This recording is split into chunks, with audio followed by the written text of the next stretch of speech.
आप सभी लोगों का अपनी साप्ताहिक या मासिक प्रधानाध्यापक शिक्षक बैठक में स्वागत है।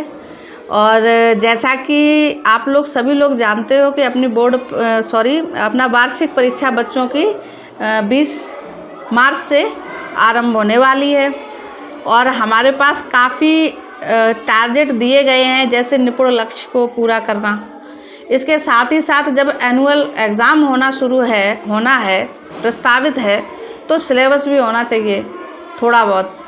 तो अगर किसी ने सिलेबस नहीं कराया है अभी तक, तो आपके पास अभी भी आज कितनी 11 तारीख है, आज 11 मार्च है, तो जो भी 4-5 दिन बचे हुए हैं तो उसमें थोड़ा सिलेबस पर ध्यान दीजिए, ताकि बच्चे जो पेपर आएगा वो तो बाहर से ही बन के आएगा, हमें तो बनाना नहीं है। और निपुण लक्ष्य कहाँ 3 क्लास तक हैं, तो फर्स्ट सेकंड थर्ड क्लास यानी स्तर 1, 2, 3 तक के बच्चों के लिए निपुण लक्ष्य पर ही काम करना है। वो पर्याप्त है वार्षिक परीक्षा के लिए, लेकिन कक्षा 4 और 5 के लिए उनका पाठ्यक्रम भी अनिवार्य है। अगर देखा जाए तो निपुण लक्ष्य केवल कक्षा 3 तक के लिए नहीं है, ये कक्षा 4-5 के लिए भी हैं। वो कब हैं? जो आप अपनी रेमेडियल टीचिंग चला रहे हो उसके अंतर्गत आते हैं आपके निपुण लक्ष्य। निपुण लक्ष्यों को ध्यान में रखते हुए ही आपको अपनी रेमेडियल टीचिंग चलानी है, लेकिन रेमेडियल टीचिंग सब पे तो आप अप्लाई कर नहीं सकते हो। तो अपनी बैठक का जो पहला बिंदु है वो वार्षिक परीक्षा से रिलेटेड ही है कि हमें उन बच्चों को भी लेकर चलना है जिन बच्चों को निपुण लक्ष्य हासिल हैं, तो उनके सिलेबस पर भी काम करना है। समय कम है, समय सीमा को देखते हुए बच्चों को पाठ्यक्रम जितना करवा सकते हैं आप, मान लो शब्दार्थ हैं, है ना, और बीच में फिलिंग द ब्लैंक्स जो उनकी कार्य पुस्तिका के अंतर्गत जो एक्सरसाइज अभ्यास पाठ्यक्रम आता है, अभ्यास कार्य आता है, उनको आप घर पर होमवर्क में दे दीजिए, ताकि बच्चे ज़्यादा से ज़्यादा अभ्यास करें और वो उनके लिए ऑब्जेक्टिव टाइप के क्वेश्चंस जैसा हो जाता है तो बच्चे ज़्यादा कर सकते हैं। दूसरा है ये NILP यानी नव भारत साक्षरता कार्यक्रम, जिसके अंतर्गत पूरे गांव में ऐसे लोगों को चिन्हित करना है जो निरक्षर हैं। तो इसमें आप सभी लोगों का सहयोग चाहेंगे। आप जो बच्चे पढ़ने आते हैं उनसे कहिए, अभिभावक शिक्षक बैठक अपने विद्यालय में हो चुकी है, लेकिन अभी तक पूरे गांव में निरक्षर अभिभावक या निरक्षर जो भी लोग हैं, पूरी तरह से उनका चिन्हांकन नहीं हो पाया है। इसके लिए आपको बच्चों से कह के अपनी अपनी क्लास में गार्जियंस को बुलाना होगा। अभिभावक शिक्षक बैठक जो होती है, और जब अभिभावक आपके आएंगे, उनके मम्मी पापा कोई भी आते हैं, तभी आप ये पूरे गांव का सर्वे कर सकते हो, क्योंकि अगर लेकर रजिस्टर घूमने भी जाओगे तो वहाँ घर पे कोई बैठा नहीं है। तो जो भी है, वैसे तो मैडम ने कर लिया है, नीलम मैडम ने 11 लोग निकल के आ गए हैं, लेकिन ठाकुर लोगों में अभी भी कोई नहीं है। हाँ, तो स्पेशली आप यही ध्यान देना कि जो ठाकुर लोगों में जो बच्चे हैं उनके अभिभावकों, पहले तो पूछने से पता चल जाएगा। मतलब हमारा कहने का मतलब ये है, अभिभावक शिक्षक बैठक जो है उसका मुख्य टारगेट ये है कि निरक्षर व्यक्ति निकल के आएँ। अब वो आप पे डिपेंड करता है कैसे आएंगे, ठीक है। हाँ, तो हम आपका सहयोग चाहेंगे इसमें, आप इसमें भी ध्यान दीजिए। काफ़ी काम है हम लोगों के पास वार्षिक परीक्षा के साथ साथ ये NILP और क्या कहते हैं, इसके अलावा मिशन शक्ति का भी कार्यक्रम चल रहा है, मिशन शक्ति फेज 4, जो कि आपका 9 मार्च से आरंभ हो चुका है। आज 11 मार्च है और 9 मार्च से आरंभ हो चुका है, लेकिन 9 को अवकाश था। कल आपका विद्यालय खुला था, लेकिन फिर भी इस पे कोई काम नहीं हुआ है अभी तक। इसमें क्या करना है कि वैसे तो हम एक दिन यहाँ पर महिलाओं को बुलाएंगे, कल संडे है, 12 मार्च को हम प्रोग्राम कराते, लेकिन कल संडे हो गया है। तो 9 मार्च से 23 मार्च तक का ये कार्यक्रम है। 9 मार्च से लेकर 23 मार्च के बीच में यहाँ पर सभी महिलाओं को बुलाएंगे। उसके लिए आप लोग भी अपना कुछ कंटेंट तैयार कर लो, जो महिलाओं के लिए सशक्तिकरण के लिए एक स्पीच के तौर पे आप बोल सको। थोड़ा सा, चाहे छोटी सी कोई स्टोरी ले लो, चाहे कोई स्लोगन ले लो, कुछ भी ले लो, यानी हम सबकी उसमें शिरकत बराबर होनी चाहिए मोटिवेशन के लिए। तो ये एक बृहद स्तर पर कार्यक्रम चलाया जा रहा है मिशन शक्ति। ये कोई आज नया तो है नहीं, जब फेज़ 4 है इसका मतलब 3 बार ऑलरेडी हो चुका है। और 8 मार्च को अंतर्राष्ट्रीय महिला दिवस होता है, इसीलिए ये 8 मार्च से ही आरंभ करते हैं, इसको आरंभ किया जाता है। तो 23 मार्च तक ये कार्यक्रम करना है।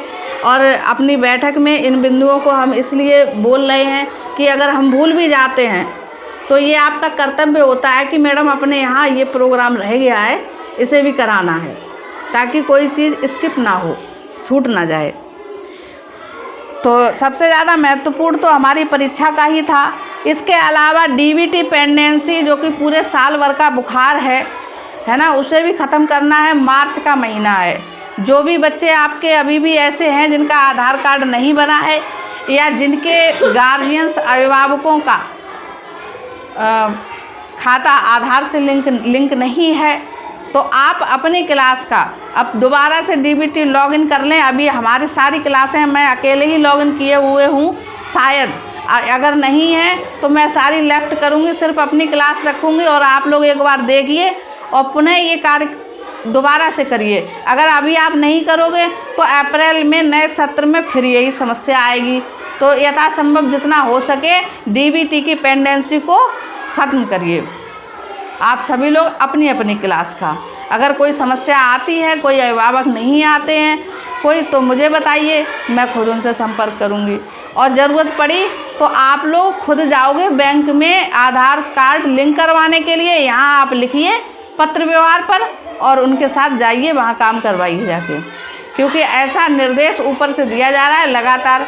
और ये चीज़ बताने की आवश्यकता नहीं है, सभी लोग, आप लोग स्टाफ ग्रुप से जुड़े हुए हो, अपने न्याय पंचायत ग्रुप से भी जुड़े हुए हो, तो उसी बात को हम आपको दोहरा रहे हैं, याद दिला रहे हैं रिमाइंडर के तौर पे।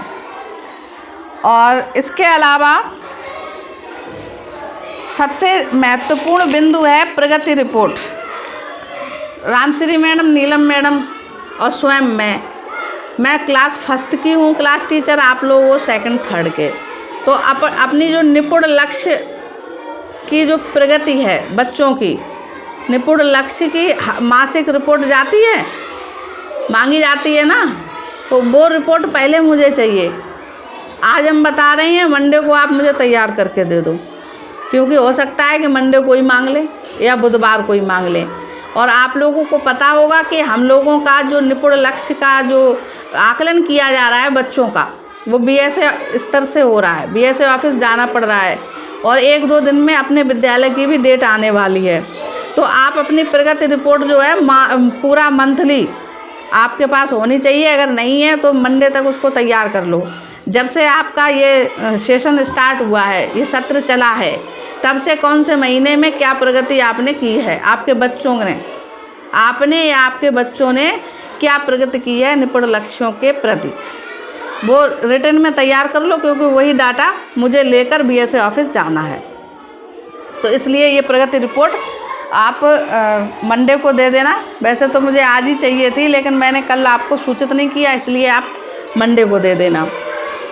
तो ये कुछ महत्वपूर्ण बिंदु, ज़्यादा ही महत्वपूर्ण थे। वार्षिक परीक्षा, निपुण लक्ष्य निपुण लक्ष्यों की प्रगति रिपोर्ट बच्चों की, और अभिभावक शिक्षक बैठक, ये आप गार्जियंस को बुलाइए मंडे को, सोमवार को। टाइमिंग आपकी वही रहेगी 3 बजे के बाद, 3 से 3:30 बजे। कोई भी बैठक जो है वो 3 बजे से पहले नहीं होनी है। तो ये है आपका। और भी बहुत से महत्वपूर्ण बिंदु हैं, उन पे हम आगे चर्चा करते हैं। 9 मार्च से 23 मार्च तक जो महिला सशक्तिकरण का कार्यक्रम चलना है, उसमें हमें विशेष ध्यान देना है कि अपनी क्लास की जो बालिकाएं हैं या बालक हैं, उन लोगों को जो ये नंबर होता है हम लोग की सुरक्षा करता है, हेल्पलाइन नंबर, वो सबको नोट करा दीजिए और उनको बोलिए कि अपने घर में अपनी बहनें, अपनी माताएं, उन सबको ये नंबर रटा दें। ताकि कभी भी कोई दिक्कत होती है, कोई एक तरह की हिंसा, किसी भी प्रकार की हिंसा करता है या कोई समस्या आती है तो उस नंबर पर कॉल करके हेल्प के लिए बुला सकें। इसके अतिरिक्त जो और भी मतलब महिलाओं की सुरक्षा हेतु जितनी भी नियमावली बनी हुई है, हम सब शिक्षक हैं, हम लोगों के पास, सबके पास है। मैडम सो मत, बहुत बेइज्जती हो जाएगी, कैमरे में रिकॉर्ड हो जाएगा। इनको देख के बाकी सब भी सो गए। ये भी नहीं मुझे पता कि बीच में भी ना सो गई हो। चलो कोई नहीं, कट कर दे बेटा।